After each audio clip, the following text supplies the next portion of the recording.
Jamie, Nesako, Jishawase, Mamma Yabe, hey, Chitremiao, Majapamawano, Puere, Never.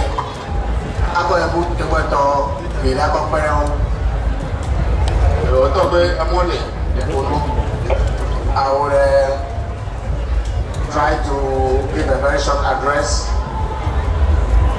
given that time is so much spent. So I'll do it very briefly in Ewe and give a summary in English so we can leave here as soon as later. Jamie, Negasi Bushawase.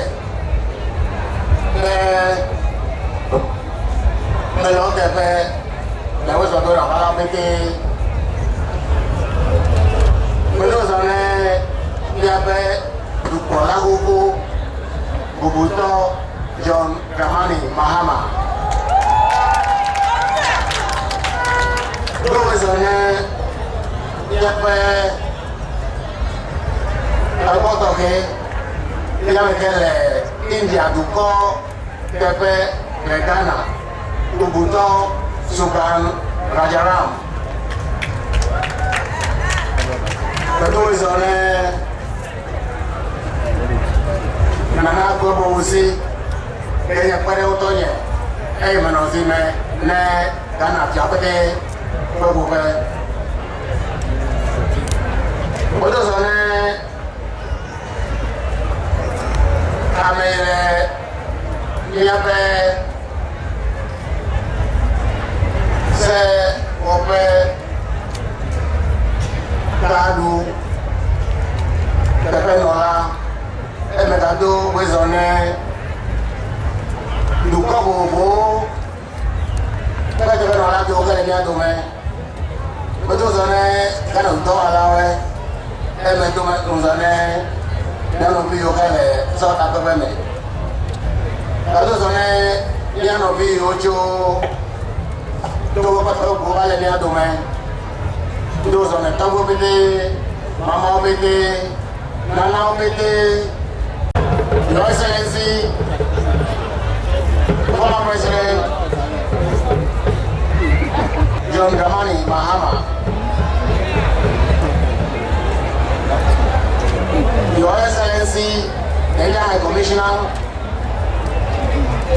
Mr. Sukan Rajaram, former Vice President of the National of Chiefs, Tanakwe Bose, Torgbe Mamao, the Speaker's representative, members of the White community, ministers of state, other members of parliament, brothers and sisters from the media, distinguished ladies and gentlemen, I welcome you here. I welcome you all to Hope very warmly and to this year's Deba. And I thank you all for coming. I thank most especially our distinguished guests of honor, the High Commissioner of India for accepting to be with us today. And I thank also very especially former President John Mahama, who defied all the odds to be with us this afternoon. This year's celebration is under the theme, let's eschew greed and corruption and unite for peace, development and prosperity. And we have chosen this theme in order to inspire our people for a collective assault on greed and corruption, the twin evils of our time. This celebration is special because it's the first since we did the last one 4 years ago, and it's also the first post-COVID. Very importantly, during this festival, we introduced 3 new programs. One, that's Corruption Day, to focus attention on the evils of corruption. The Youth our attention on the need to inspire our youth and to empower them, because they are the leaders of tomorrow. Many of us, the elderly ones, have only a few more years to live in this world. The future belongs to the youth, and we have to help them to secure the future. We also held a summit of Afede chiefs, consistent with our program to bring all the chiefs of Africa together so we can support the efforts of AU and also after towards Africa's economic integration. We believe the chiefs are the best vehicles for prosecuting the agenda of these two bodies, because the chiefs are closer to the people, they know their needs, and they communicate directly with them. But we believe that charity begins at home. So if we want to bring the chiefs of Africa together, we must start from our own brothers and chiefs, the chiefs and queen mothers of every descent, so that our unity can inspire the greater unity of Ghana, Togo, Benin and Nigeria, and also inspire the integration of all of Africa.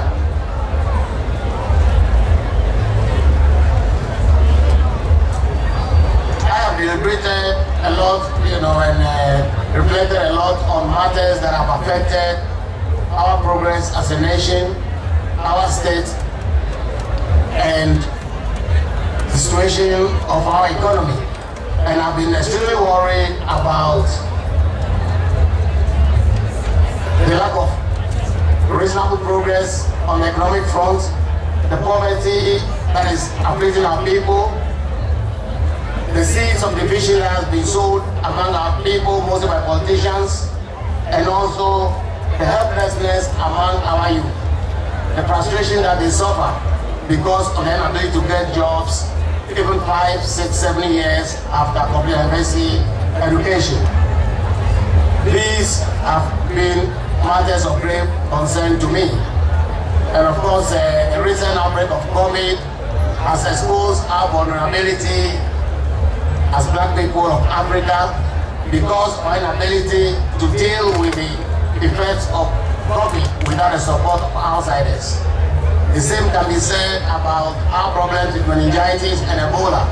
Those all require support from outside and have exposed our vulnerabilities.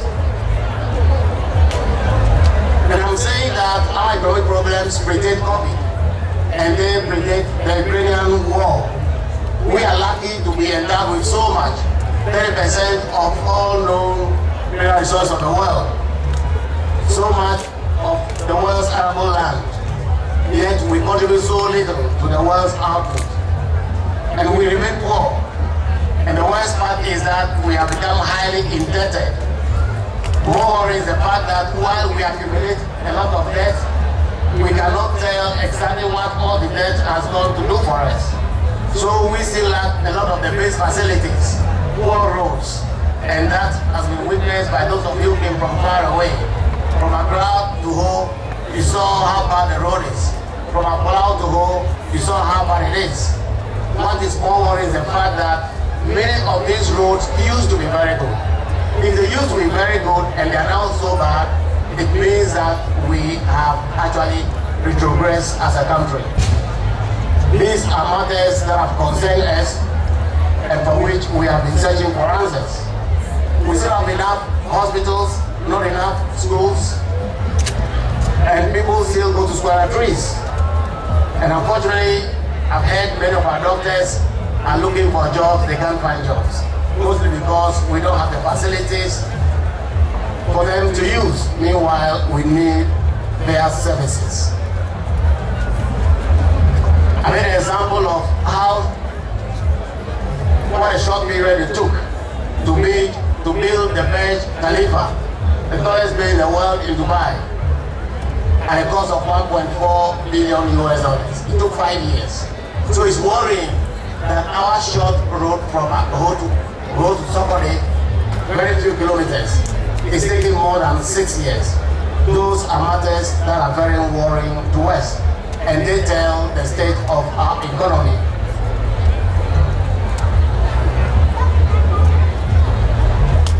We are still suffering in the midst of all of the joblessness, escalating prices of all commodities, and also declining value of the local currency, the cedi. Those are worsening our plight and also worsening the joblessness. I've said that happiness is the desire of all of us. That's the essence of life. And that is why God has brought us into the world. And that essence is being recognized by our founding fathers, who thought that when we are liberated from colonialism, we can do better for ourselves. They believe we are good and are capable of managing our own affairs. The premise of our 1992 Constitution also recognizes that we need development, and that is why they charge governments to focus on development that brings the basic needs to all and sundry without discrimination, and also to open opportunities for all of us. The truth of the matter is that we have not met the expectations of our founding fathers, let alone those of the premise of our Constitution. What are the causes? The most important is the fact that we don't accept the truth anymore in this country. The truth depends on who you are speaking to. The countries that have done well are countries that uphold the truth. And that is why we want to urge all Ghanaians to acknowledge the truth. Leaders should accept the truth, both chiefs and politicians and others. I also noted that we have done too much politics. Everything is said to point out places in our country. Development should be the essence. Politics is not an end in itself. So I encourage us all to pursue the path of development as the ultimate objective in partisan politics. It is important that as politicians, we aim for the good of everybody. The winner takes all kind of politics is hurting. And that has made politics look like a matter of life or death. And that is not what's supposed to be. Of course, we've singled out corruption as the biggest challenge of our time. Corrupt officials cannot help to achieve our objectives because they are focused too much on making money for themselves. It is important that we focus on the objectives of state, objectives of our companies, and reduce that penchant for taking what does not belong to us so we can move our country forward. We also noted waste in the use of our nation's resources. Those are matters that must be dealt with. The ex-gratia payments that are non-deserved, the sale of vehicles that are only a few years old to their users, while the country goes through for money to buy new vehicles. Government officials traveling with reckless abandon. Today they're in London, tomorrow in New York, leaving work undone while they spend our scarce resources traveling. Those are areas of waste that we have to deal with. But it all requires that we have